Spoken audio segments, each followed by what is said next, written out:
What's up? Okay. So we've been looking at Australia. I've been looking at Australia.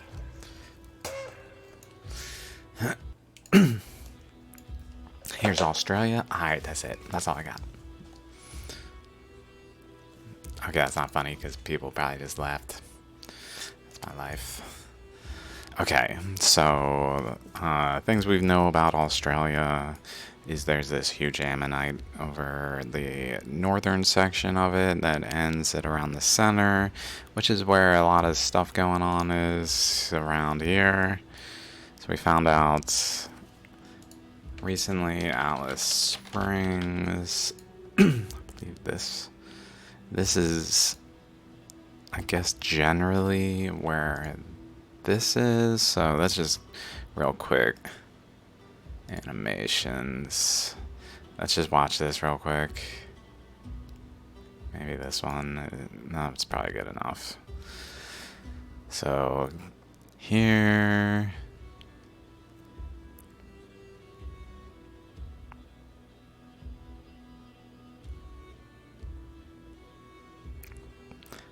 This stretch. So right in here is where Alice Springs is. Right along from here down this way to here.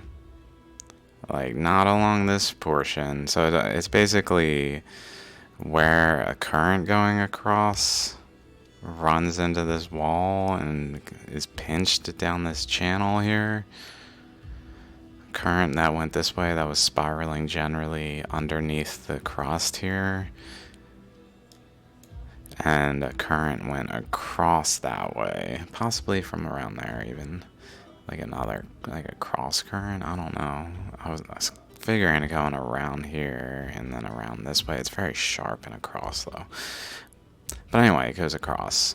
And it looks like the portion that goes here didn't really create like a portion of the Alice Springs orogeny. The Alice Springs orogeny is really just along the stretch that's where the narrow channel is. And the backstop is the underground backstop. Like there's a mound here. That current flows in the blue regions and it runs into this channel that it was flowing through a wider stretch. Like there's more space here. So going through here, it just becomes like a higher velocity flow rate, which I guess because of this wall here led to upwelling in a way that didn't happen elsewhere. Okay, so that's where we've been at. We've been looking around Australia, generally around, and yesterday I spent like a good portion of the day just watching like lectures. So these, like this. So we're gonna go through these slides that I took pictures of from these. This was real interesting also. Okay. I'm pretty excited because there's a lot of things that tie into my research, and I look forward to seeing where it takes us. That looks kind of ammonite-like over here, too. Like the end of one. Maybe. I don't know.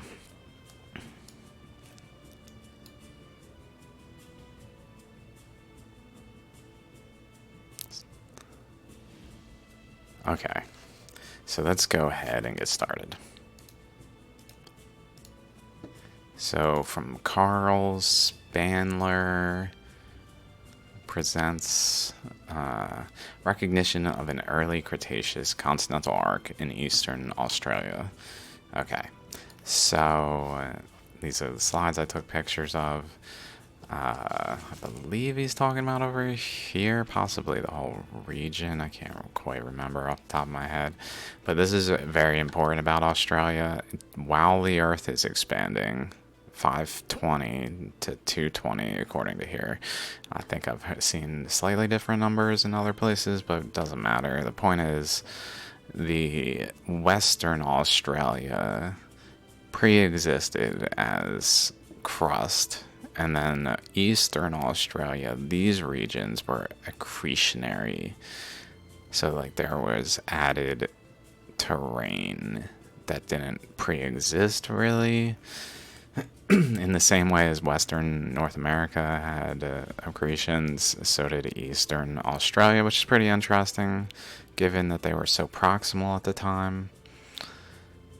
Possibly even relating to it. Like if we go to this animation, where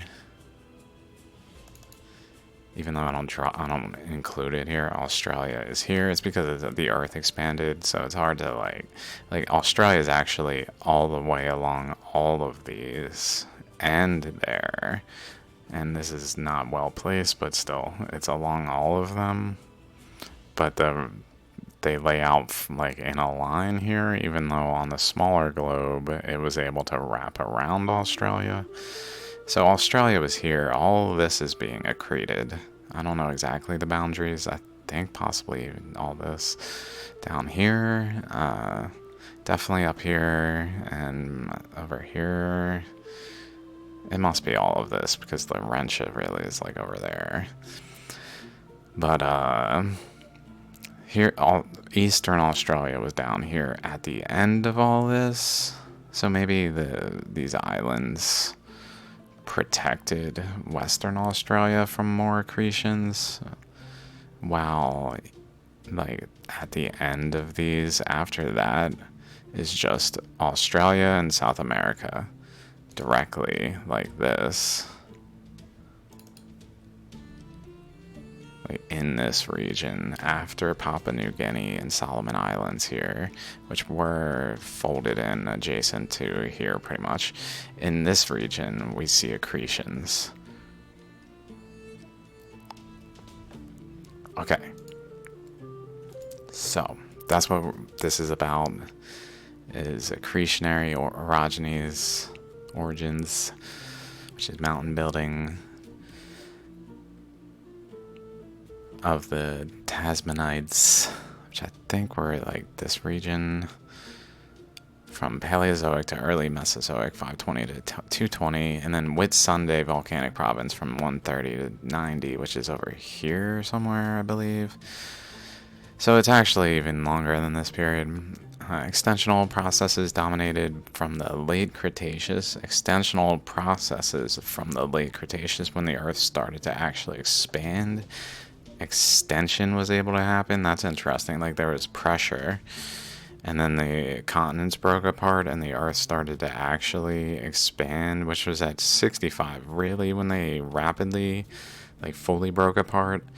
But like 120, 95 for sure, in that time frame was this beginning of the rapid expansion, which is evident in like Baja BC evidence and things of that nature, and other things. But 65 was like the moment of rapid expansion, but up until then it was starting to accelerate. And so what that means is the pressure that's pushing like into the continents is able to actually relieve because it goes into the space between, and then the Earth just grew to a larger radius where a new crust was formed as the ocean beds. So a lot of pressure was being released from the coastlines directly because there was a space forming where the like venting pressure was venting at. So it would make sense that there would be like a late Cretaceous extensional process. Okay, in that like pressure relieved, so it could kind of, it was squished and could kind of like fold out a little bit more and extend. What tectonic processes were active? Okay, so these are some regions. Here's what Sundays, some maps. I don't want to get too caught up on, especially if I can't quite remember anything specific. Also, with regard to these, maybe we might come across this slide, actually. I'll just wait. But plutonic volcanic units in red. Graham's Creek Formation, which I think is also a like volcanic accretionary orogeny type thing.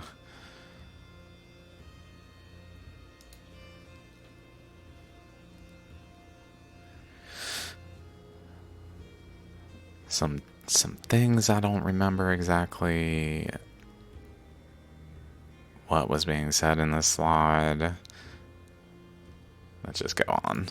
This one, let's just go on. I just thought I'd take a picture of this. Some images of some of the rocks from there. I'm trying to think. This was just data showing, like, the types of materials. I don't remember exactly what it was indicating. I'm trying to think what it was indicating. Age and hafnium isotope data. So just showing the age for, I guess, the more igneous. 140 to 145. So this is considered a continental arc. And then Whitsunday province 132 to 95 continental back arc. Which an example of a back arc would being the Okinawa Trough here. I guess like actually the trough itself. Possibly the whole of it, I guess. Probably the whole of it. If it's got volcanoes. So the idea, I guess, is that Eastern Australia was a lot like this. Like this region might be a good example of just what was going on in Eastern Australia. We'll come across some other evidence that there was water in the Eastern Australia and other places, but to sum up, convergent margin regime along Eastern Australia throughout the Phanerozoic. Convergent margin regime. Convergent remnants of early Cretaceous continental arc magmatism are preserved in southeast Queensland. So in the same way as what I was just saying, the pressure relieving on Australia, allowing for the extensional process to occur, that like these are largely dated to I think like 45 million on average. The island arc type things of this nature around the oceans of the world where they formed, which is essentially the same thing, like current flow from out here that was flowing like into resistance is able to freely flow and push out the boundary further because the resistance is relieving by just being further away, and like a current is coming out of the earth by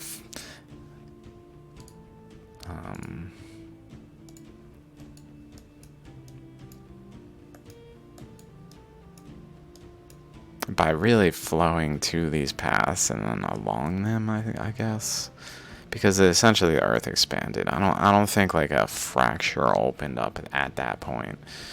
I think that's just where the current was able to go, and then it went there, formed crust, but then the current kept going there, and it pushed the crust aside, which then, because the continents broke apart, the crust was able to form these layers, but it was still flowing generally to the center. In this case, and the other places, like it's flowing. I believe it was flowing like across here, up here, and then into this way, which was interacting with the current coming up this way, creating the Eastern Pacific. So it's not like just coming out of a center crack and pushing stuff aside. Like there's much more to it, where it's flowing atop something, which maybe we're just starting to find some more information on what exactly is going on in this.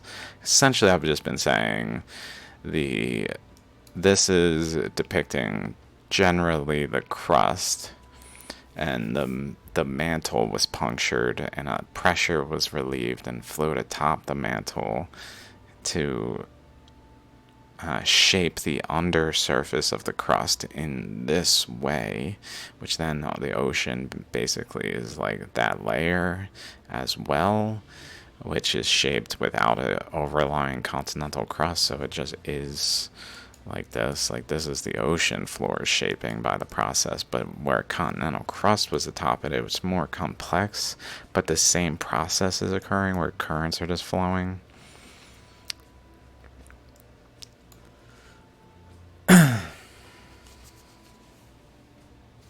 Okay, so let's keep going. So in essence, yeah, those flows probably were inducing these back arc when the pressure was relieved due to the expansion becoming the rapid phase, where pressure was relieving. Like everything broke apart enough where the space between could be filled and pressure could be relieved. Okay, so that was that one. Let's just real quick check out these. A map of all the minerals. So I didn't really look at this, I just took a picture of it. I figured it would be useful to know, to look at some point. But I don't... Let's see, green, steel making metals, nickel, cobalt, manganese, vanadium. I think I got those right. Lake Mackey, Phosphate Hill. In terms of, I'm just looking at what's around the center. Purple rare earth metals around there. That's also over there. Maybe down there. Developing mine, mineral deposit, operating mine. Based on the shape. Lots of stuff along over here. Coal. A lot of coal.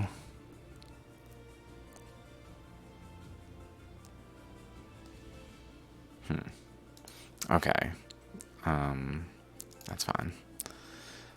This was earthquakes around Australia, which we'll get back to. Let's just check out this one. And then also Uluru. And this is not Uluru. This is Katajaka or something. This one. Katajuda? Something. This is Uluru. Which is considered the feminine, and Katajuda is considered the masculine counterpart. One of the videos I was watching mentioned. I thought that was interesting. I haven't really looked at this much. I watched a couple videos on Uluru. But let's keep going. Just for reference, Uluru is like considered this heart of Australia. It's actually down here. It's not quite over there. But if we go here, 2520, 131. If we go there, 2520, 131, right? It's actually 2520 is about there. 131 is about... That's right, it's around here. It's around here. In the magnetic anomaly map. Alice Springs is up here. Although I feel like it's part of Alice Springs, so I'm not sure what the like boundaries of these things are completely. Let's just check this out real quick. I never noticed what was surrounding it.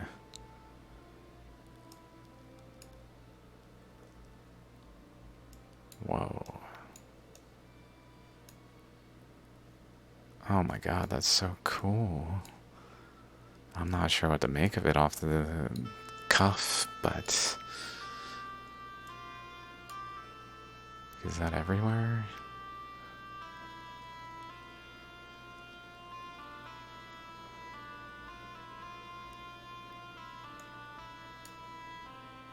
It's relatively centered to whatever's going on here. Seems to have like a boundary here and a second boundary here.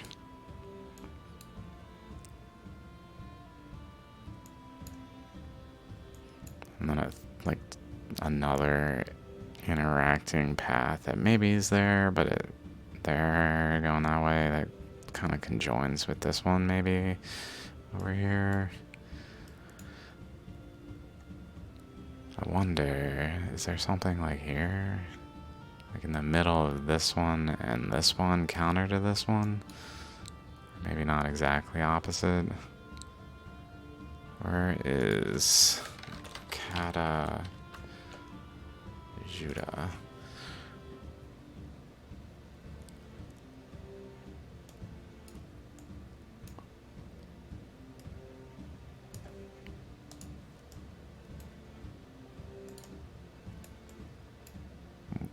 I was intending to look at this stuff later individually, more focused on these two topics.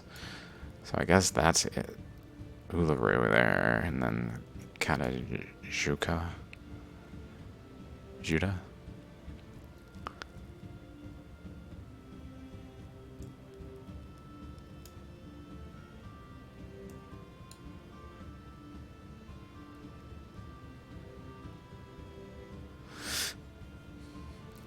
This one's got like a spot around it. That also goes around that thing.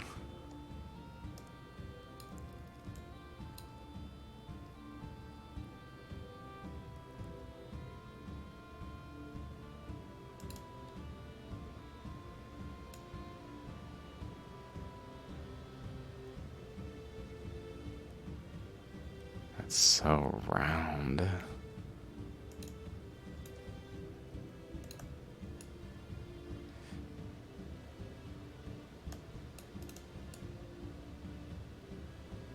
$600 meters, 550 meters. It's like 50 meters tall. 60 maybe.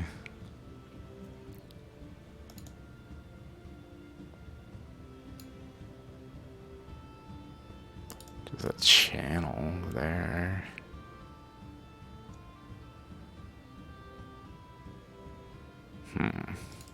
There's so much to look at in Australia. Okay, let's keep going. So this, real quick, the Carl Spanler, he mentioned trends that are fairly consistent with fractional crystallization across this suite, talking about East Australian volcanism. So the observations of like the materials, so maybe this, somewhere in the talk he mentions that it's consistent with fractional crystallization. If you don't know why that sounds interesting to me, then I'd highly recommend watching my videos, especially like number 51, I think, to 57-ish on Mount Gurnar. I don't know what to make of it. I just, as soon as they say fractional crystallization, I'm like, noted. Tell me more. Okay.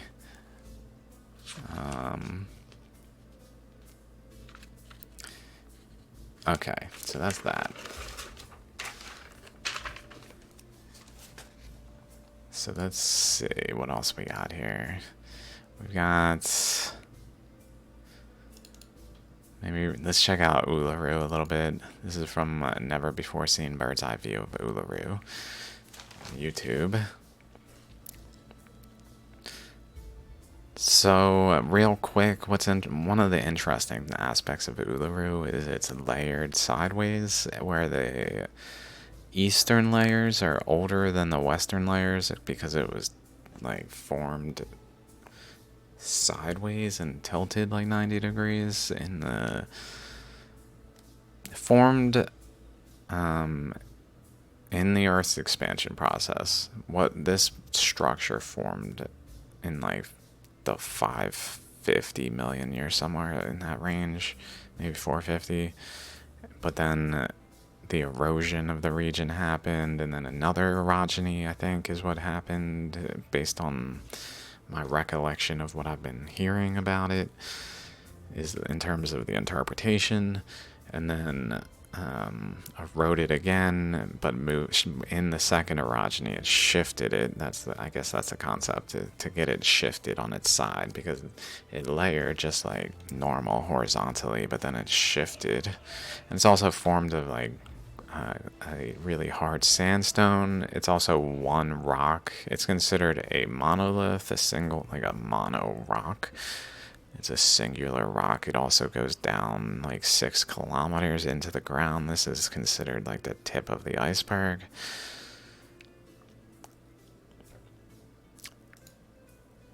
It's got features like this. I immediately see shallogram type features, like chakras. Like especially like right there. Chakras, like it surprised me, honestly. This place surprised me in how much shallogram features exist on the surface. I was like, dude, I've never seen that elsewhere. I've only seen that in shallograms. Like ammonites have some of the features, but they don't have all the features of shallograms. These are showing some unique shallogram features, I feel, in just the way it is.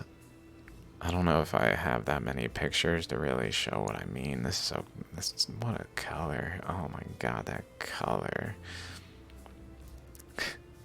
And the green too. Oh, it's coupled with the green is so cool.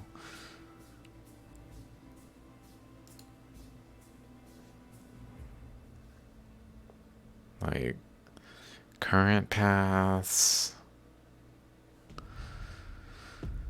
swirling current paths with the etching near the center. I don't know if we see that more.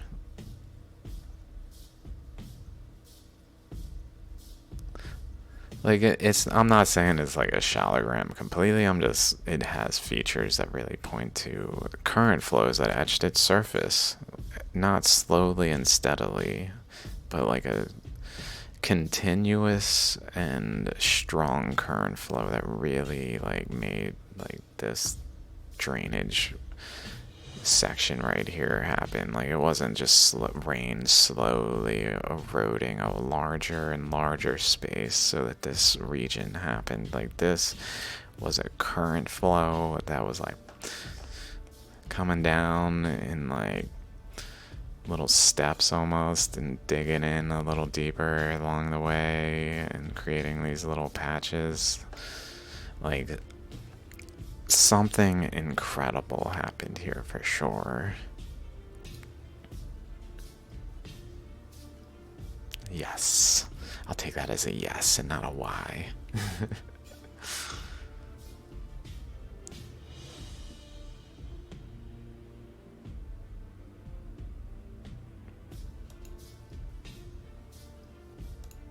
Okay, way more pictures exist. I can't wait to really get into it, but I haven't yet because I was looking at other stuff. So, I'm trying to think.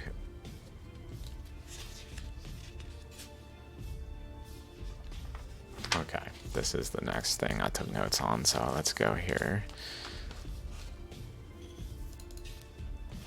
This talk, I was so excited by so many details here. I can't wait to share them. I can't wait. Hopefully I do justice to the things that not only that she shares, but that I like saw in the things that she shared. Like when someone's talking, I'm watching a video and having thoughts, like it's fresh in my mind, obviously. But a lot of times it goes like, without the totality of it all, like maybe the thought doesn't come back. Anyway, so real quick, Archeon is like basically the pinks and the tan brownish ones over here are the older materials, which is like this one, this one, this one, this is newer, I guess, accreted also during the expansion process based on the color. Paleozoic to Cenozoic is, I believe, 541 to 2. Let me just make sure. Some of the times, I'm pretty sure, yeah, 2 Cenozoic. Just to make sure. To 6 representing 2 Cenozoic, so maybe even up to present, pretty much. Okay. Depending on what that means. Cenozoic. 2 Cenozoic, or like actually within, like, it's probably towards present as well. So a little bit accreted on the west side. What? A lot accreted on the east side, although like Proterozoic, Paleozoic, these regions, this one existed, this existed, with some new material there in the Cenozoic in the yellow.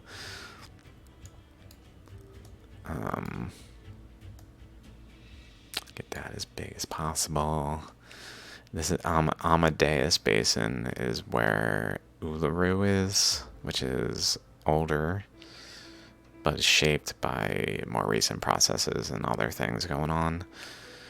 Although Paleozoic was to, what, 250, so also that is included. Like this one has Paleozoic stuff going on. This doesn't really. Paleozoic up here as well, I guess. So it also it's basically pre-existing crust that had substantial Paleozoic effects happen in processes and depositions, and who knows, I don't know exactly what the reasoning is for the labeling, but things going on that led to this labeling more so than the ones that are in the light pink.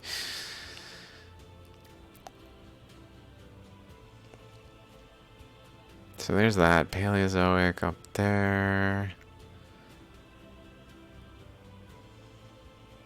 Archean Proterozoic up there. Although that says Pine Creek orogeny, which is a little confusing. Pretty sure the Pine Creek orogeny was during the Earth expansion, which was like 540 to present. Okay, yeah. Middle Devonian, 400-ish. Radiometric dating, which is not valid, but... Okay, so there's that. And then this one, I was excited when I started. Okay, alright, she's got magnetics. I mean, it's not... I'm like, dude, why is no one using this map right here? This, like, this is incredible. Comparatively, compared to this, no offense to this map. Like, at this point, this one's just obsolete. It doesn't have... Obviously, I'm like zooming. It doesn't show the detail. At this point, this might as well be like the Google Earth of magnetic anomalies. And really, it's got gravitational anomalies. This thing is incredible. Oops. G-plates. Like, we can go here, launch this one. Like, compared to this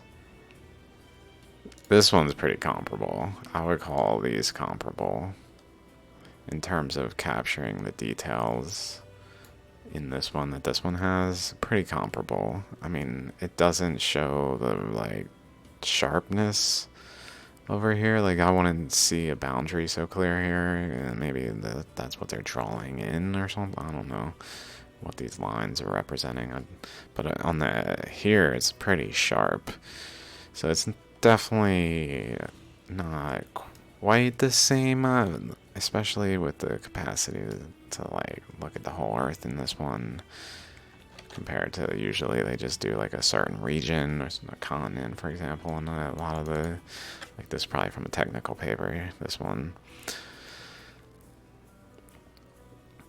But radiometrics, I don't even know what to make of this graph.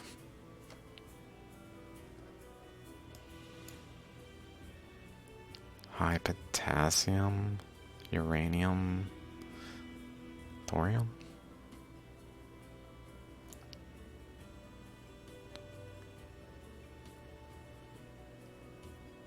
I don't know what to make of this map.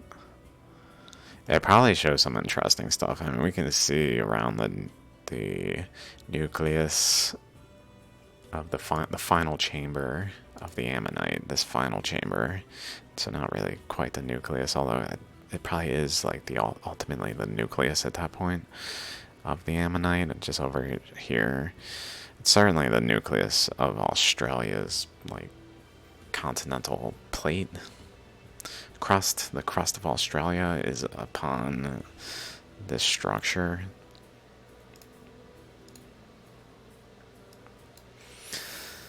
Then seismic moho. So we start seeing some moho depth stuff. Notice this. Much deeper around the ammonite. Like where the ammonite is. Like if you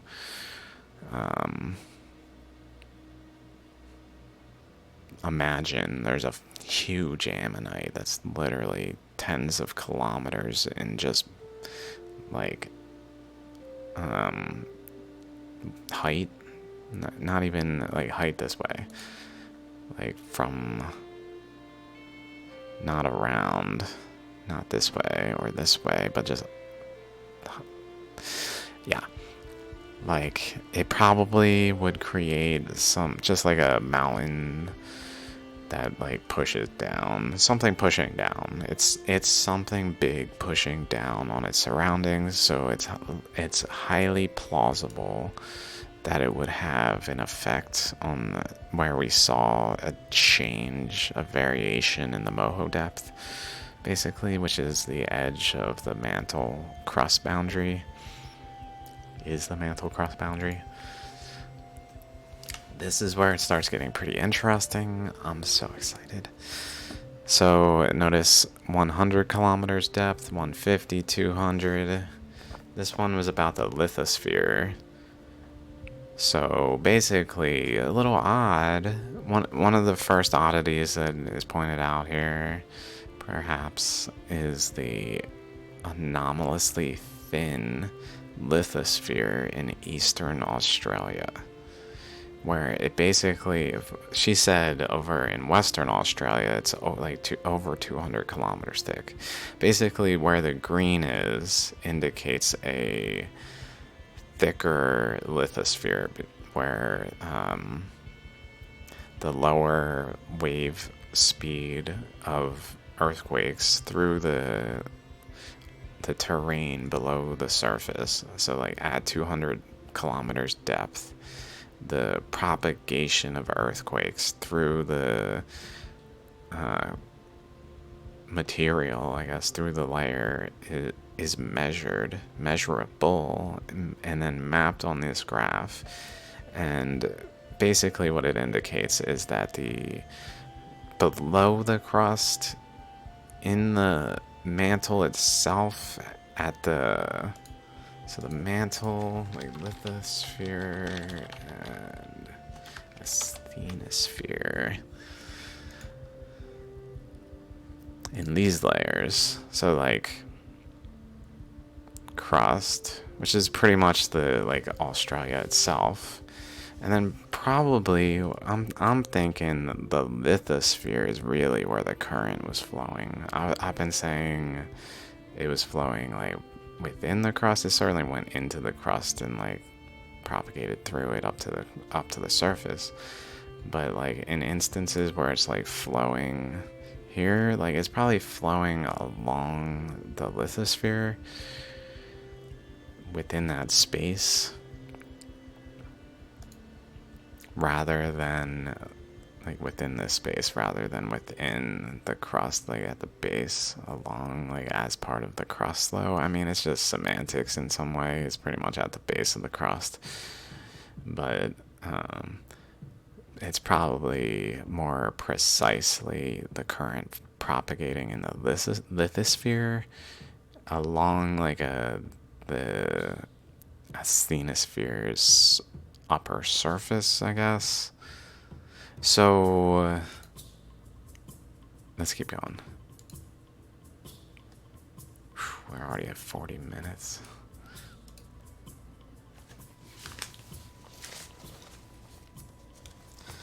So Western Australia, though, has a over 200 kilometer thick lithosphere, where the Eastern Australia has 70 kilometers, 70 to 75 kilometers is the present interpretation as of these videos that I was watching, at least maybe not now, I don't know, probably still in that range, but 70 to 75 kilometers thickness lithosphere, so much thinner lithosphere in the Eastern Australia, which is the accreted region, which is also the region over here where currents flowing from Antarctica across this way, which is ultimately coming from the mantle puncture hole, as I called it, where flow went out in all directions from here, but especially went this way, and ended up also going down along the East African Rift region and just Africa, through Africa, to then go through Antarctica, through East Antarctica.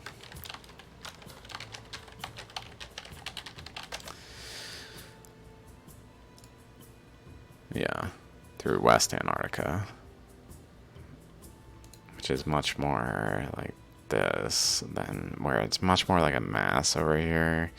This had a current flow going from Africa through here, cross over to Antarctica, or to Australia,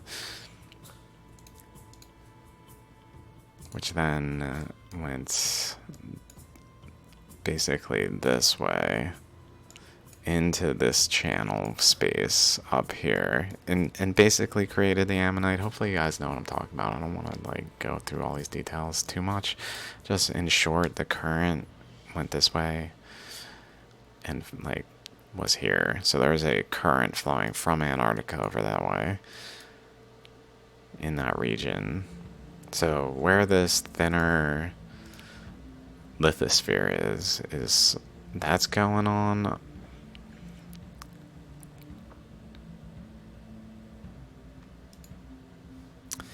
And then she went into the method of measuring the flow within the mantle base and the deformation by basically the velocity that these seismic waves propagated, and dependent on the direction the seismic waves propagate, it propagates faster in the direction where olivine, which the mantle is largely composed of, aligns. So like they can figure out basically which way the flow and deformation is by the velocity through the layers, which then indicates which direction the a-axis of the olivine aligned itself, because it aligns itself with the flow or deformation, and indicates these things so it can be mapped. So that's going on. And this is real interesting. She said rotation here. She even called it rotation, although it doesn't quite look like the ammonite shape. Let's go up, over, that way, cross. It's very interesting that there's this like balance point here also. It's generally at the far point here. Similarly here, like it's pretty much the same east of Australia in terms of the direction, maybe not the magnitude. Whereas this is 100 kilometers on the top one, and then 200 kilometers depth. Totally different, like, direction of alignment. So at 100 kilometers depth, the olivine is indicating alignments that flow in these directions, whereas at 200 it's showing basically perpendicular The 200-kilometer one is in line with the motion of Australia away from Antarctica, so it's believed to be closely related to that, which makes sense. It's almost like there's, like in the ocean, like layers of currents going different directions atop one another that then basically largely froze, where the currents were flowing while the Earth was expanding, but then they slowed down to a like stall and are largely like stabilized. But we still see the alignment of the olivine based on the flow patterns that were happening. Like, this balance point really, to me, points to a balance point between this flow coming in this way, balance with this flow coming in from over here, which then went here, over here, and then, like, ran into this resistance and probably pushed, like, a balance point down and participated, I would imagine, in, like, this portion over here, where the balance point between is like that portion, and then generally going down, especially down here. This one's especially showing just straight across. Almost like this one occupies the inner portion.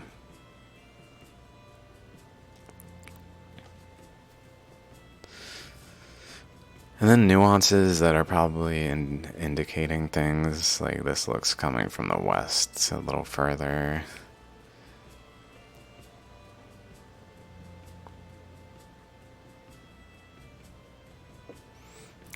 Okay, so then over here, Western Australia has the Archean Craton, and then Proterozoic Suture Zone in the Central Australia has strong anisotropy. So, trying to think. Let's keep going. It's very important, anisotropic nature. Okay,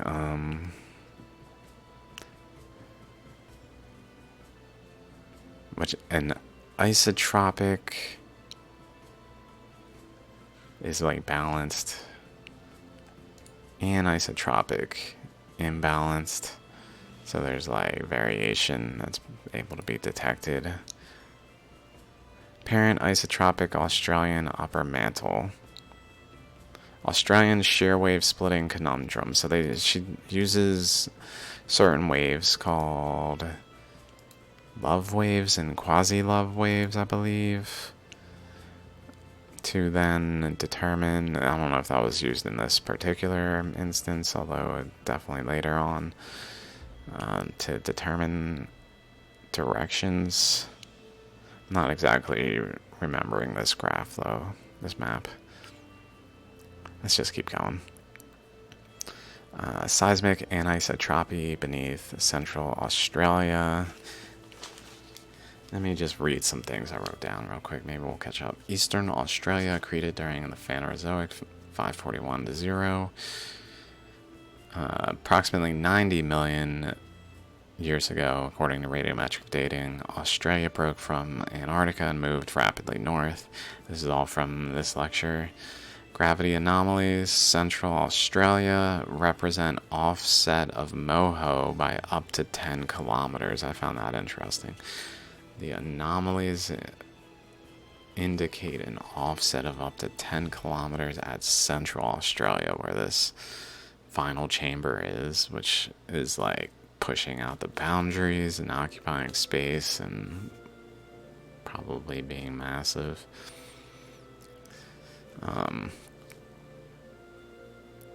Unable to see Australian lithosphere in Eastern Australia, which is what this a couple ones ago was about. This one, unable to see the Australian lithosphere in Eastern Australia, like at all, largely, in a way, where it just becomes a asthenosphere, this color, at a very early depth compared to Western Australia. Flow or deformation within the mantle results in an olivine alignment. I already went through that.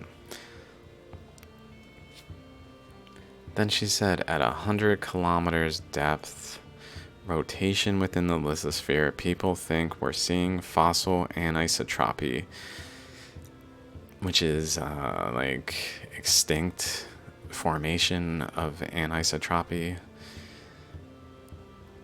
within the continental lithosphere at 100 kilometers depth. But as you move deeper down to 200 kilometers and below, all are mostly aligned roughly north to south, aligned with roughly aligned with the present day plate motion. Okay, so that's what I was saying before. Okay, this motion apparently should create a drag on the asthenosphere and induce the anisotropy, but apparently the no drag on asthenosphere as would be expected is what's going on here. Like there's this isotropic upper mantle detection, I believe in the eastern Australia at least. That is anomalous in that regard.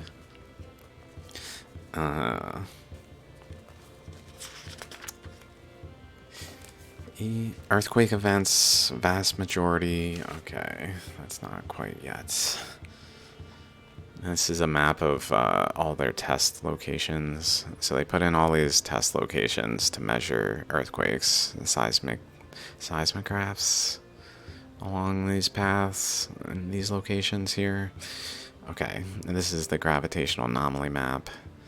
This is some other maps. Okay. And then they measured the SP waves. And interestingly, most of them originate from Western South America over here. Here, this is pretty interesting. The way this map is centered on Australia. So it looks like this, and we can just see this, like, even though it's really, looking at it this way, looks totally different. Like it's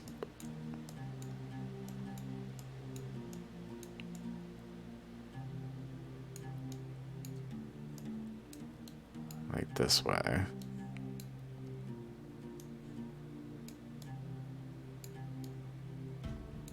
Instead of so much being like this way. This way. I guess it's pretty similar, but it just looks interesting that way. Almost like stresses a certain aspect of maybe something that might be going on. I don't know what to make of it, really. Just seeing it like this gives me all these thoughts.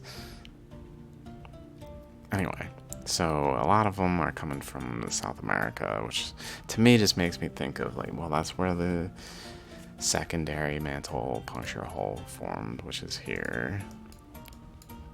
Gotta see my Earth's undercurrents videos and all the others if you want to know what I'm talking about, if you don't already.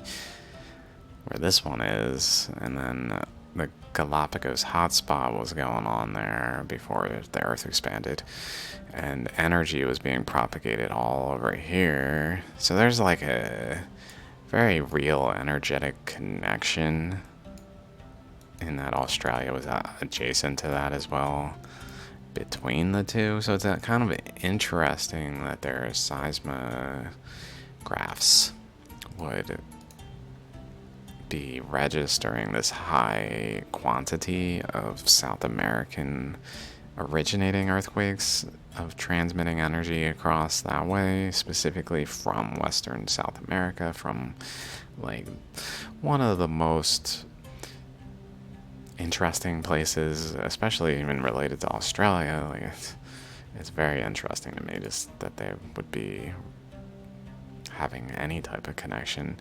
I didn't quite understand this, so I want to try to explain it. Something to do with the way the waves through this. I guess I didn't take a picture.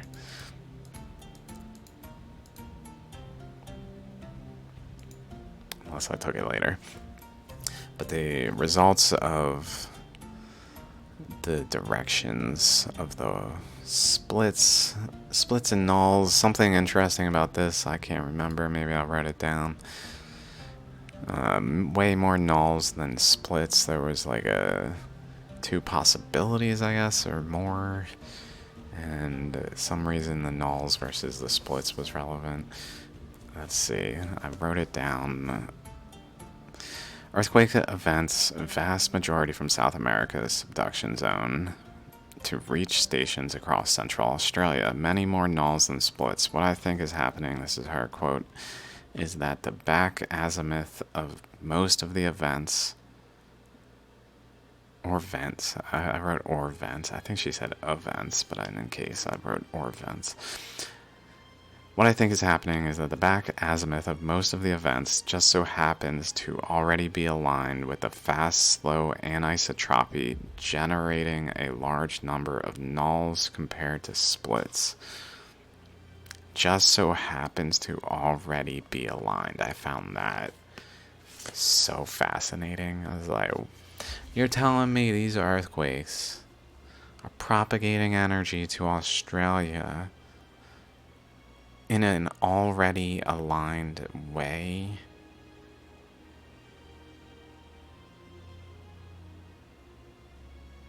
It's like so many possibilities that I think of. And you gotta know my research. Because in terms of like atoms, like energetic bonds, like what is happening here? Why did Earth's expansion process basically result in this alignment that then later on earthquakes are propagating like preferentially in those ways, I guess, or like happening and where they propagate preferentially in those ways, almost like that's like part of the process. Like that it can vent through the certain paths that lead to this outcome. Like energy is easier to like explode out through the fast channels of the olivine versus the slow channels. So it like earthquakes happen also at places where they just so happen to align already with that kind of thing. Like that's what I thought when I heard that. I don't know exactly what to make of it, but something of that nature might be going on. We're about to get to. I gotta make sure I'm not playing something else yet. Okay, if that one plays, it will at least be no copyright. I think I can turn off autoplay somewhere.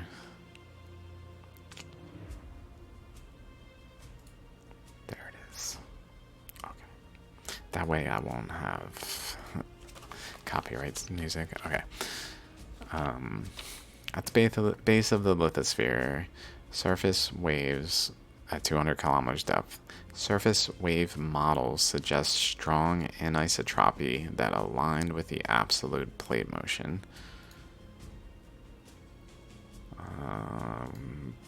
Not sure what to say about that one. About this. Station average value versus latitude. I believe what she was saying is they're generally north-south aligned. Like the way these are generally north-south aligned. Well, thanks, hand, for accidentally hitting that. Okay. This... I gotta find the right slide. I gotta find the slide. Let's find the slide. This is a good one. So this is across here. This is where the ammonite is. I don't know if it's exactly. Let's see, right there is about 24, 23 degrees. And then I'm not sure. But this hard wall, like, imagine a ammonite in this space, even with this little. Let's go to shallograms.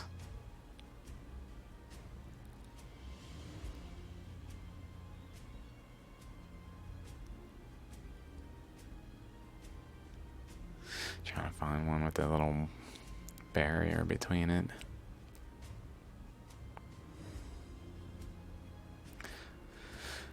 This one's kind of got it, but it really, like, extending to the end there. But essentially something of that nature, where it's not just an open thing, but it does have, like, an open chamber across, and then just has, like, a barrier there.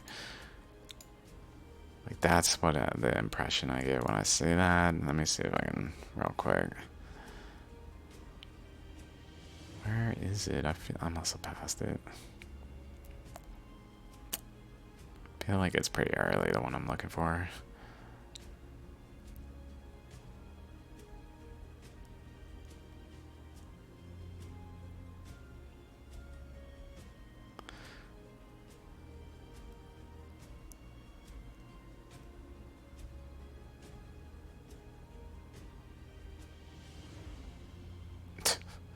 Gotta look at this many to find it? Probably not so then.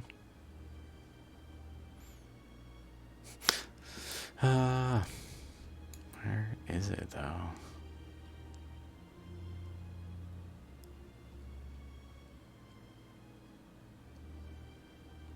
It's fine. Hopefully you guys know what I'm talking about. I got one somewhere that I'm thinking of, and I'm just looking for it.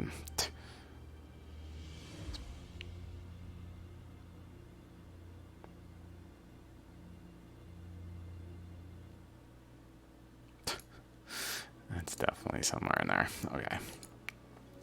But that's what I was thinking though, is a separator thing, like the ammonite itself, and imagine it wrapping around here in this space here. Like it's just wrapping around, and then around, and then finally around. And like we see a wall there across that cross section, as like the chambers overlapping each other.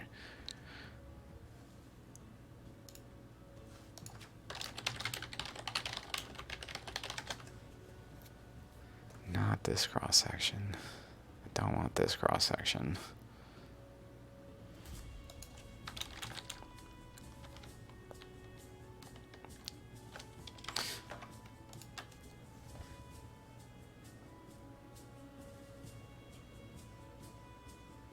None of them. No, who's gonna cut it the way I wanted? Like this way. Cut like this way. So we're pretty much looking at this and then the spiral out with like a boundary there. That's pretty much what I'm getting at. Like, so this side is this, like this, and then past it is a chamber over there. That's like that. Maybe. I mean, according to this, we do have this over here.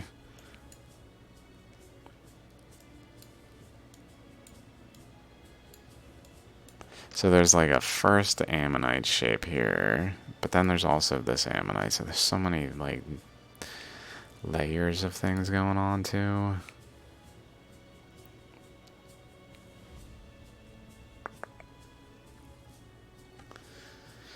Where is it? It's probably in here. Out to here, like out this way, including all of this. And then having a bunch of little decay locations.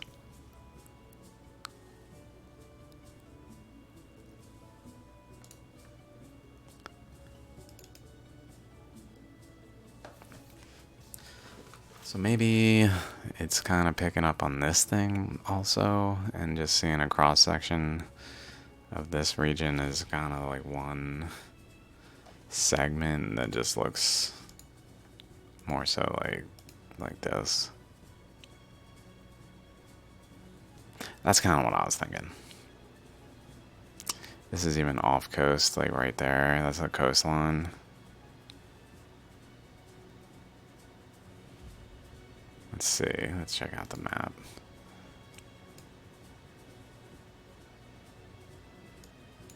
I mean, it's possible.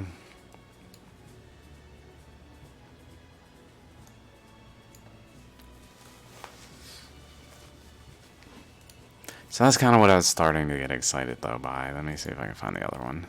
It's also this. But where is it? This.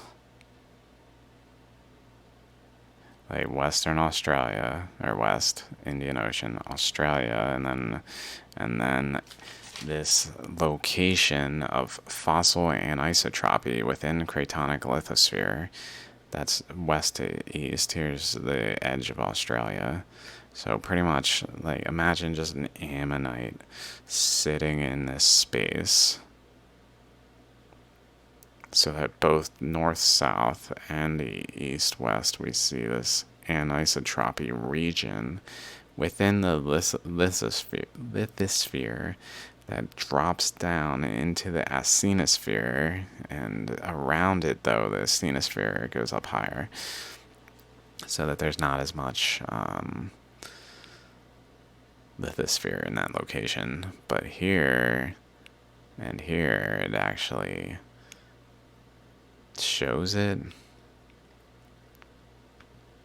That's kind of my thoughts.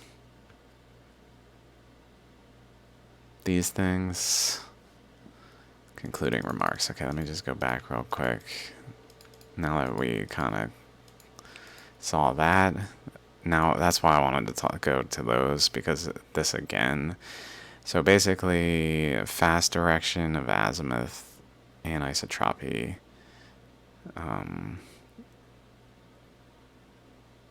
Shows like the angle by the color. So the color indicates the angle that the fast direction in the olivine measured to be. So at certain depths, it's like all uniform generally across here, which is interesting. It's almost like a matrix, very uniform, but then above it, it's got this like region. It almost looks like an ammonite just sitting in there. That's the impression I get just looking at this. Like, even the way this goes smaller and then larger over here, like it's got a little divot there. Like, it really makes me think of an ammonite shallogram just kind of sitting there.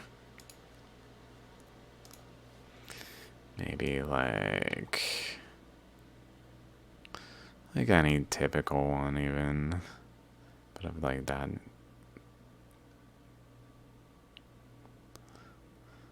Let me see. I was thinking of a certain one, but let's just go to this one.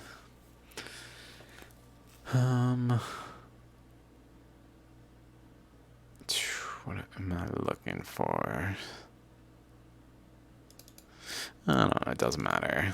Just like a ammonite within a matrix. These are not good though. It doesn't matter. I'm looking for one that's like a bowl. Kind of like this, like how it has a bowl, but then the top, a lot of times the top doesn't really have material. But like maybe this is like the crust. This is like the bowl region that extends a little further down in the lithosphere here. And then the ammonite shape in between there.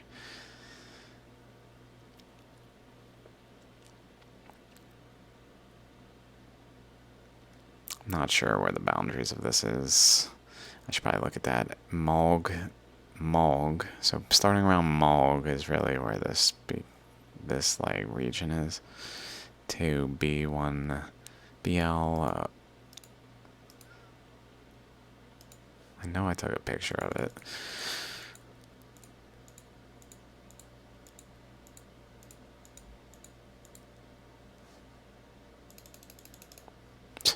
Sorry guys, Oh my god.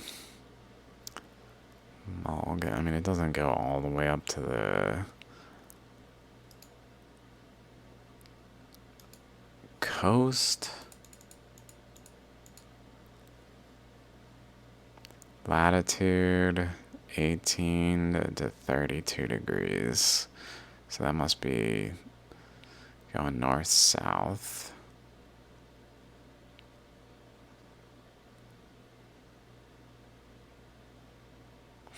Maybe I'm just seeing things because I think the ammonite would have extended further. Like, where's 18? 18 is all the way here. So pretty much starting at the nucleus here.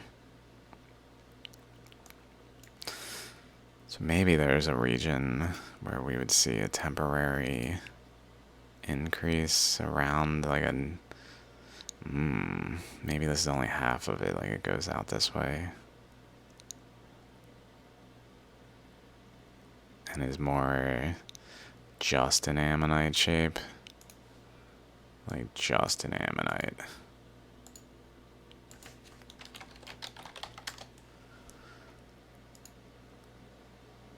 Just like this. Both sides.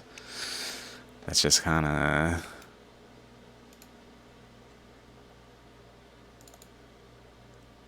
what's creating this.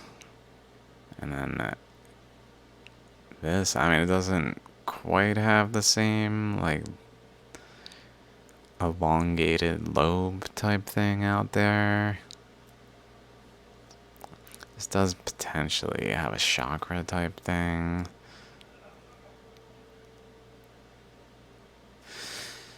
Unclear. Okay, let's keep going. Okay, I'm probably just gonna move on from this one because I don't remember all that many details of those things. This was interesting. Like, if an earthquake happens here, they can measure where the wave that's coming in splits, the love wave. So a love wave is a horizontally propagating this way wave that is a surface wave and maybe something else. And then a quasi-love wave goes through a polarization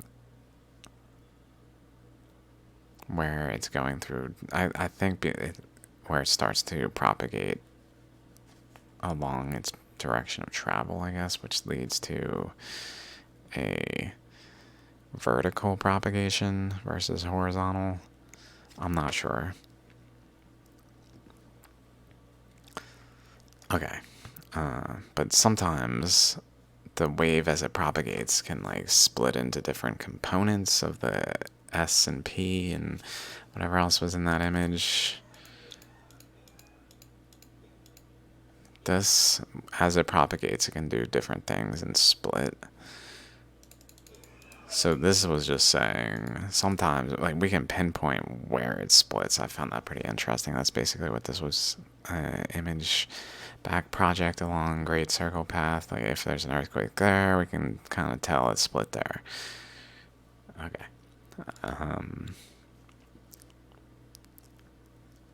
Quasi-love wave detections have happened in other places. I thought this was kind of interesting. Very similar in like a balance point looking thing.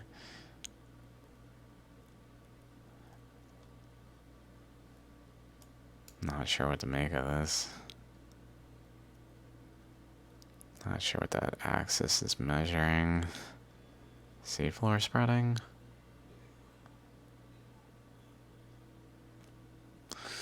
It's probably from paper about seafloor spreading. Or maybe it's even counted as seafloor spreading before the earth accretion was like done. I'll just hit this, I guess.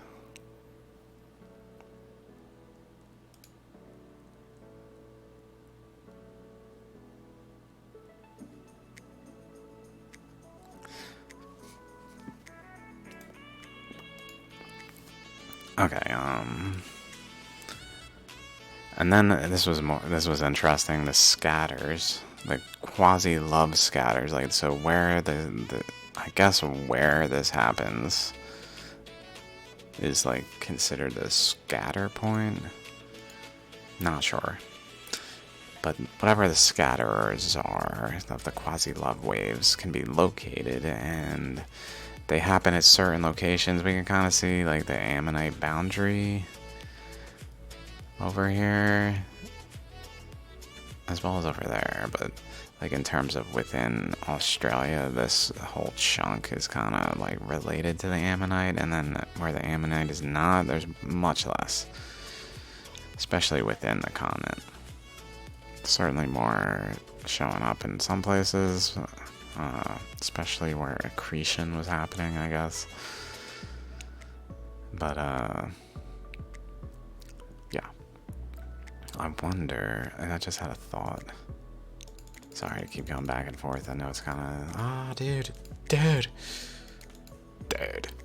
If this straight line goes out to that point pretty much, if that aligns at all with like the outlet here, goes out to here pretty much, it aligns with here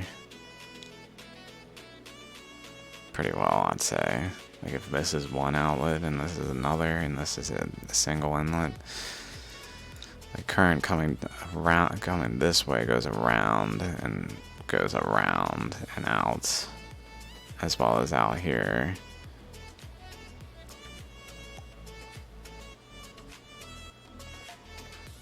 Maybe also in, like, wrapping back around and in and going out, and maybe that played into the Alice Springs, where this was more of a conduit out, although it looks like it wrapped in here. Maybe the whole thing was like a conduit out that then filled. The current got deflected, but it got deflected enough where it had to go back this way. Kind of did one of these kind of things and shaped it in general, but its balance point across here, that's probably related. I'm gonna say that's related. The ammonite's boundary across the side points at where these are pointing at, this balance point. Probably related.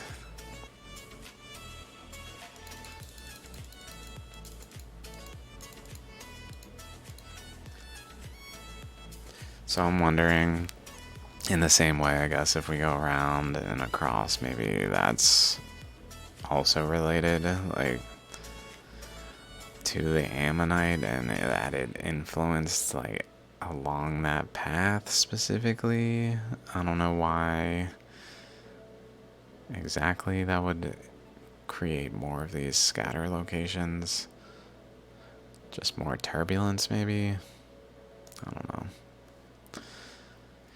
And scatter location. So these she showed to be conclusively statistically significant. So they're not just like, it's not just a coincidence where they are. Like where they are is very close to major crustal boundaries or the continental margin. So the edge of the continent, blue, within a certain distance, which this is not within that distance and not that far, or yellow within a certain distance of major crustal boundaries. So within here, like major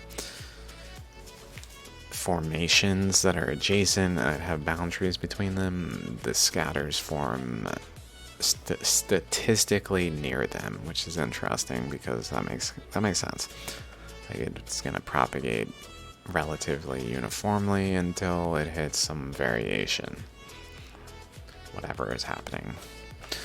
And that's what was going on here, where she shows it's statistically significant. The black line is what would be expected if it was random. The blue line is what we actually see, and because it's not like actually within the dotted lines, I mean it goes in part, but it's not like within it. it's statistically significant. And then this one's especially significant. This one I found really compelling. So apparently the lower the better for this percentage. 5% is statistically significant. The last one's 4%. So it's kind of on the maybe random edge of things. But this one is unequivocally so statistically significant within the continent, which is interesting. It's not the one. It would seem like at first thought if like the plate boundary is like something playing a major role like that, that would be where we would really see this type of result, but not necessarily within the continent. Instead, we see it within the continent. I think that's incredible, really, in some ways. What does that mean exactly?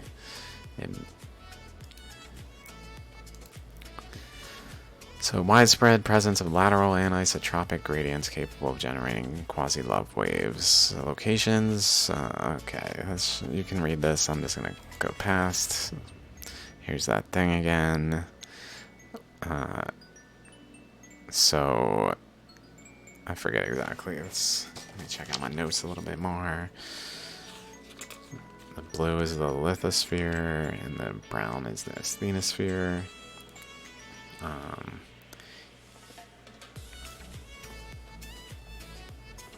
Okay, let's keep going. So we talked about that one. Not sure what to make of that little thing going on out there. Almost like it's lithosphere below asthenosphere based on this.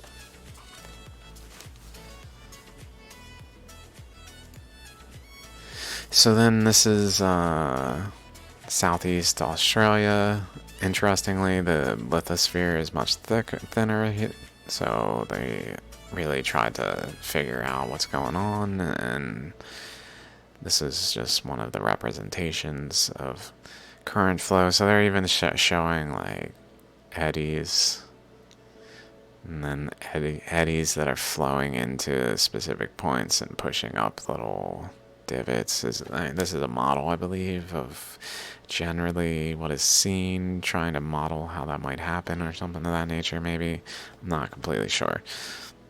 And this is along this path, like going south to north. South to north. Okay, I'm not sure what this was.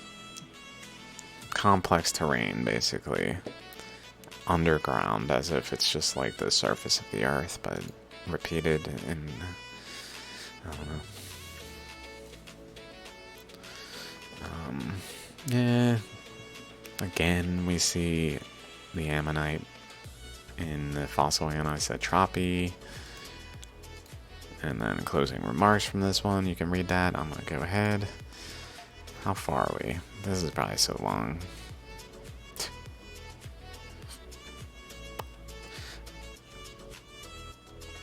I'll turn that down. Okay.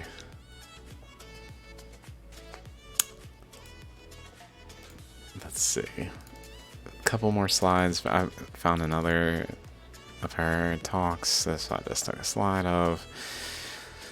Or an image of. This is all the earthquakes. All the earthquakes. Earthquake locations. Notice that there's very few in Australia. But there are some. I think she said like 100 a year or something. A couple hundred a year in the continental Australia. And they're definitely concentrated over here a lot and other places. I don't know what to make of it all, but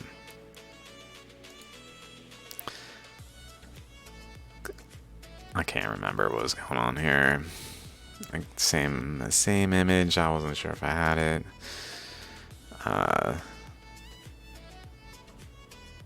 Typical upper mantle conditions. Olivine fast axes will align parallel to the mantle flow direction.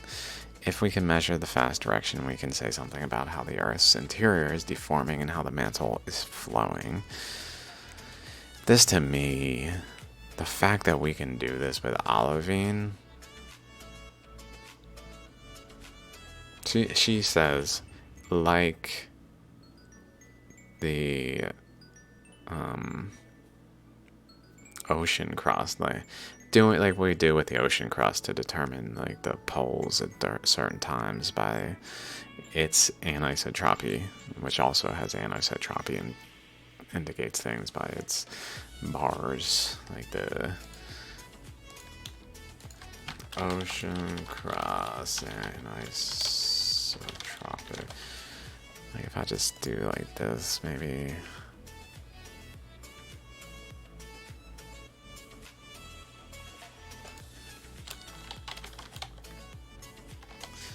I don't know. Magnetic. That's what I'm missing, probably. Okay. Yeah, I like this stuff. Normal, reverse, normal, reverse, normal, reverse, normal, reverse kind of thing. Where it cycles between normal and reverse. And according to interpretation, it's because it's aligning with the North Pole, which the North Pole is reversing. And as the North Pole shifts, so does this alignment shift. I'm not so sure that that's what's happening, though. So I find it very interesting that, like, in terms of, like, while the Earth was expanding, I'm not so sure the North Pole was just flopping all over the place. I feel like it's highly probable because of the flows that are shaping the magnetic anomaly map as a whole that those same flows are really responsible, and maybe it's more so like which direction the flow is coming from. If it's coming, like I was showing earlier, if it's coming from Asia to go into the Pacific, a flow's going this way from the mantle punctural over here, and then over and down here, but then there's another flow coming up this way, and then another flow in this way. These are interacting with one another. They're probably going in different directions. Maybe they're creating a appearance of this pole flip when it's really like they're taking turns. Like one goes, the pressure relieves enough because it's able to exhaust, and then the other one like it was waiting its turn because it was overwhelmed by this inflow. And it had just exhausted, so it didn't have as much pressure. But then it gets stopped, like releasing as much pressure, and so it builds up pressure until it like overwhelms the first one, and they just cycle back and forth in a way that makes it look like there's this pole flip that's just happening like systematically. I would say that's more likely. So the fact that there is an actual tie between the alignment of the olivine to the actual flow of the mantle, I would say just strongly indicates there's an actual relationship, like, to the flow of the mantle and the outcome of the magnetic anomaly map of the ocean floor. Which is what I've basically been saying all along. I just didn't see a more direct evidence of something of this nature, although it's not direct per se. I mean, it's pretty strong evidence if you think about it, I'd say. I know people just assume that I don't know what I'm talking about. Scientists who hear that concept would probably be like scoff at it. But that's why I gotta follow the order of operations and start at number one, maybe even the first theory of everything. The universal principle of natural philosophy. That's probably the starting point, really. That's where it all began with my research, so there's many things to consider. And I would say this is indicative of what I've been saying all along, baby.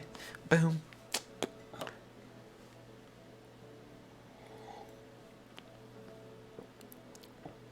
Okay, some more. You can read that. Maybe I should read that. You can read it. I won't comment at all. Preserves a rich and ancient tectonic history from this. Yeah. Suggests lithosphere holds significant fossilized anisotropy. Disruption to upper mantle flow field inferred beneath continental margin. Don't remember exactly what that was about. Okay, and then also, oh yeah, things we could do is determine these things. Predictive tool to constrain major tectonic boundaries.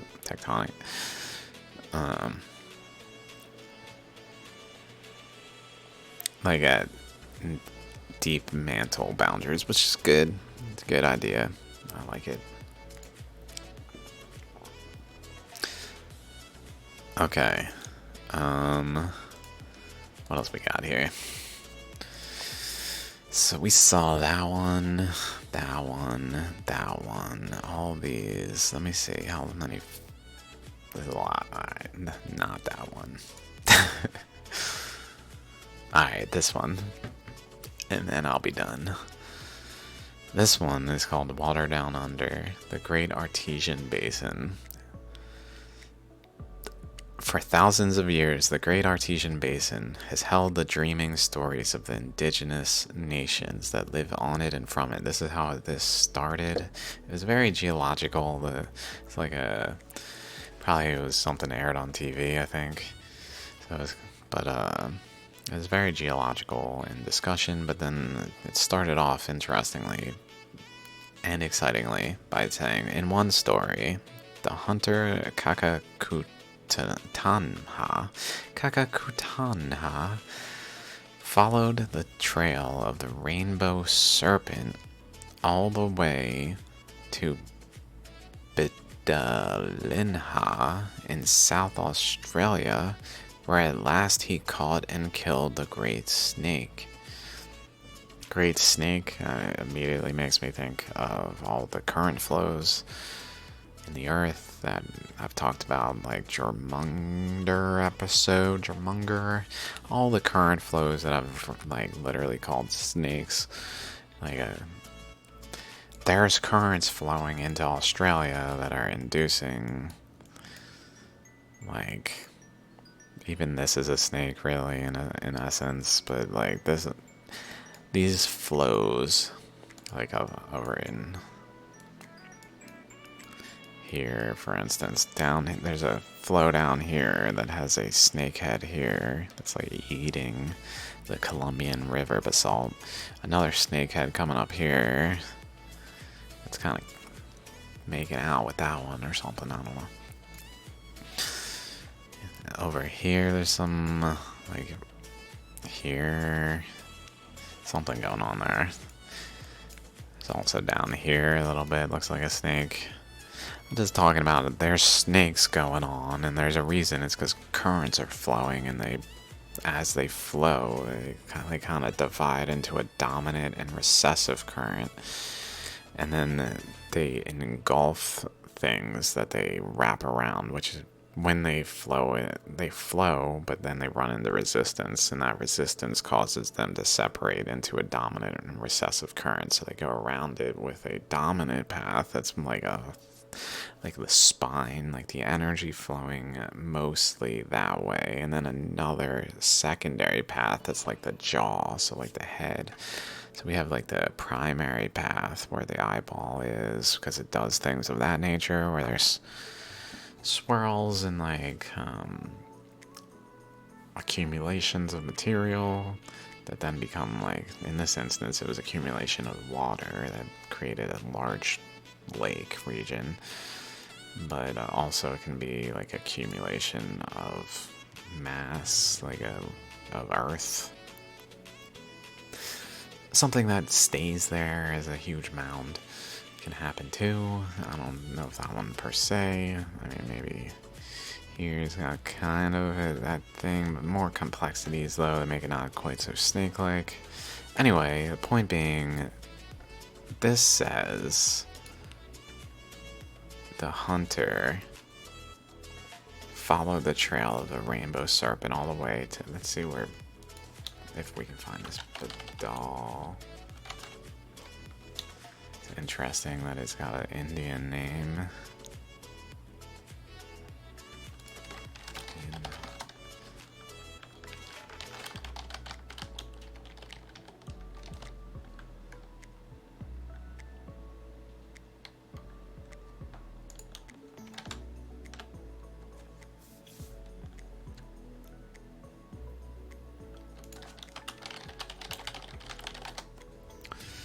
Rainbow serpents. About an Australian Aboriginal creator being. The snake found in the United States. See another one.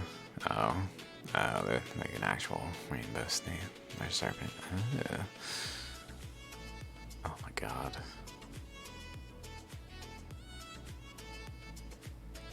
Highly aquatic. Its color is, it's called a rainbow snake, but it's got like Australian colors, yellow, red, black. Doesn't really have the full rainbow. Common deity often seen as the creator god, known by numerous names in different Australian Aboriginal languages.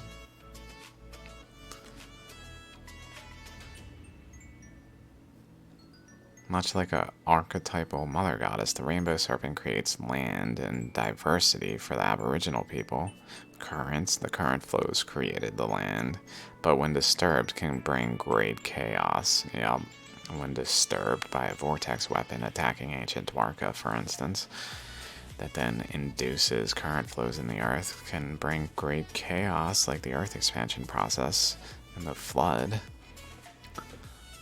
There are many names and stories associated with the serpent, all of which communicate the significance and power of this being within Aboriginal mythology, which includes the worldview commonly referred to as the dreaming. Is a term devised by early anthropologists to refer to the dreaming. The dreaming is used to represent Aboriginal concepts of every win, during which the land was inhabited by ancestral figures, often of heroic proportions or with supernatural abilities. These figures were often distinct from gods, as they did not control the material world and were not worshipped but only revered. The concept of the Dreamtime has subsequently become widely adopted beyond its original Australian context and is now part of a global popular culture. Makes me think of Wheel of Time. He probably got it from there. What was Avianda, whatever her name is. Anyone who read the Wheel of Time... definitely related. The term is based on a rendition of the Arandic word Alkaringa. I mean, is closer to eternal, uncreated. Complex of meanings. Jukurpa is a widespread term used by Warrapori people. By the 1990s, dreaming had acquired its own... Okay.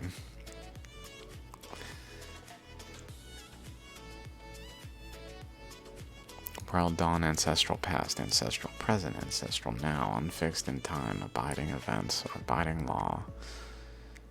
I don't really know what to make of this, but let's go back to the other one. Serpent is viewed as a giver of life through its association with water. Interesting. Association with water makes me think of the Shalagram serpent. Shalagram, forget what it's called. Diamond teeth one. The worm with diamond teeth can be a destructive force if angry. The rainbow serpent is one of the most common and well-known Aboriginal stories and is of great importance.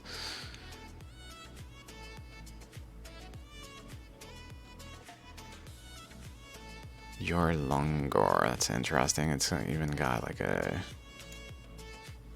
Jorlongor, dude.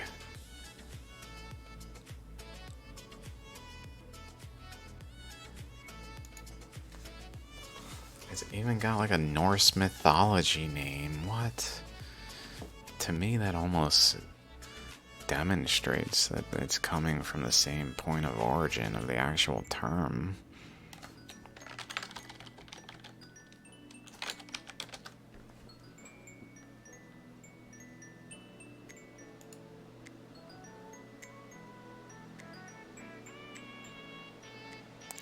Definitely got to see my Norse mythology related videos to really see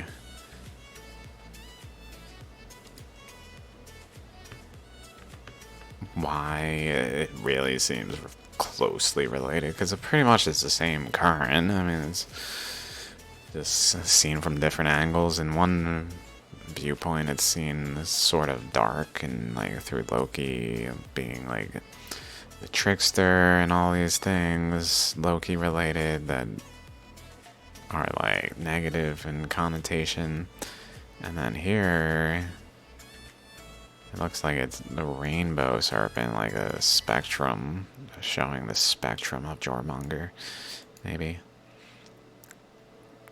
That would be fascinating.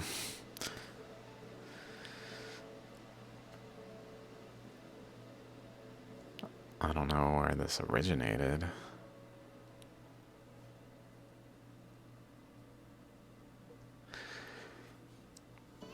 Okay, let's keep going.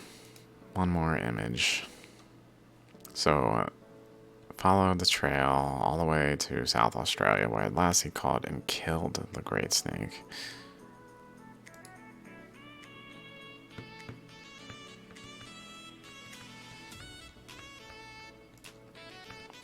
Pretty sure it's the same song over and over.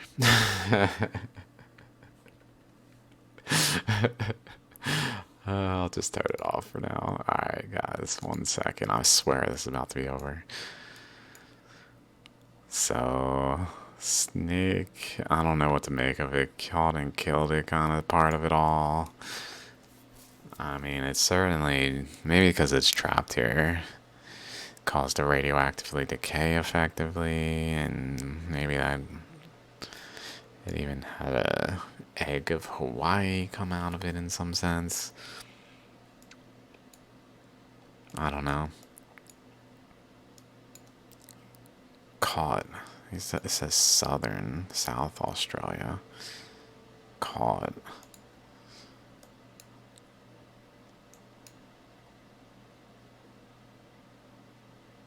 I mean, there's certainly some odd snake shapes down there too, interestingly. Like right there, whatever's going on there is kind of snake-esque. Like a tongue or something. I don't know, maybe not a snake. It looks almost like a beak. The way these are, I don't really know what it most makes me think of. Like a bird tongue, but... Okay, last slide. Here is the Great Artesian Basin.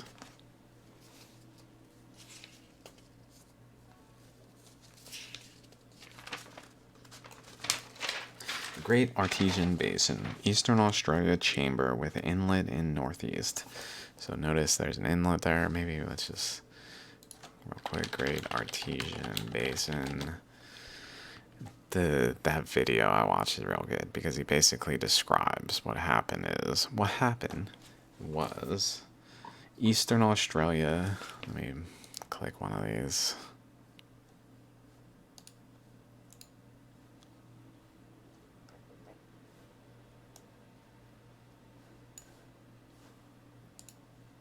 Whatever, there.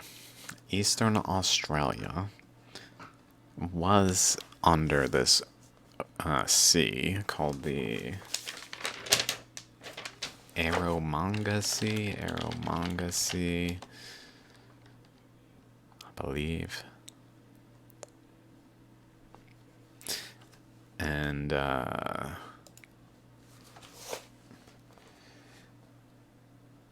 essentially, like, it's got an inlet. I find it interesting. It's got a full-blown like boundary, and then like a chamber.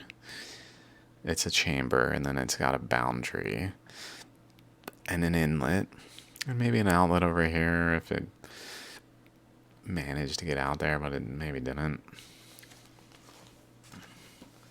So basically,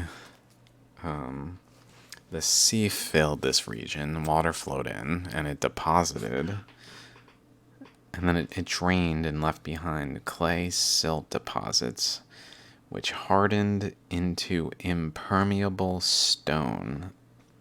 So it's got this layer. Eastern Australia has a layer of clay and silt that harden into an impermeable material so water cannot pass through it.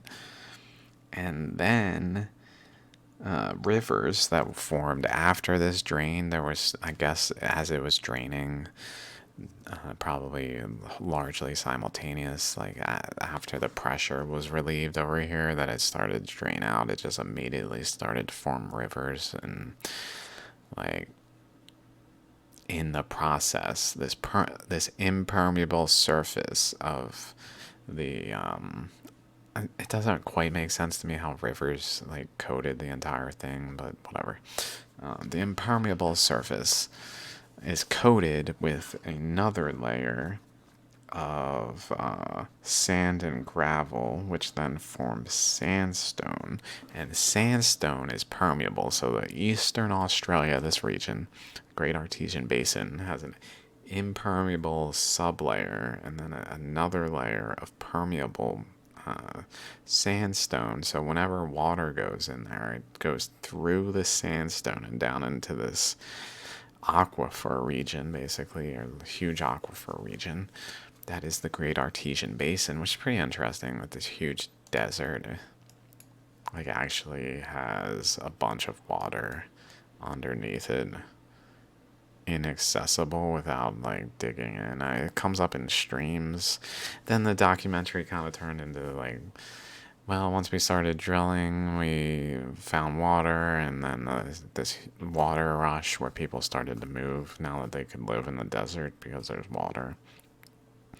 They poke so many holes in it that the pressure kind of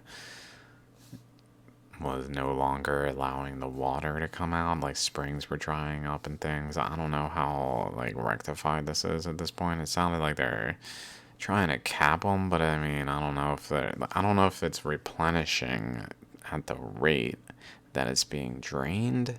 So it might not even matter if they recap. If they drain enough pressure from it, just enough water, then maybe it won't have enough left anymore, even if they pressurize again.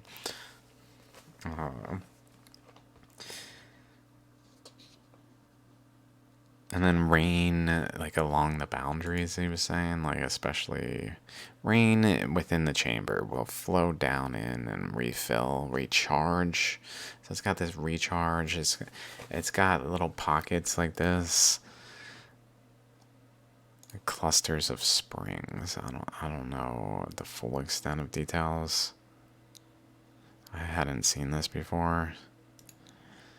But it probably like generally drains into these regions, and then these are especially like aquifers and low points that hold the water.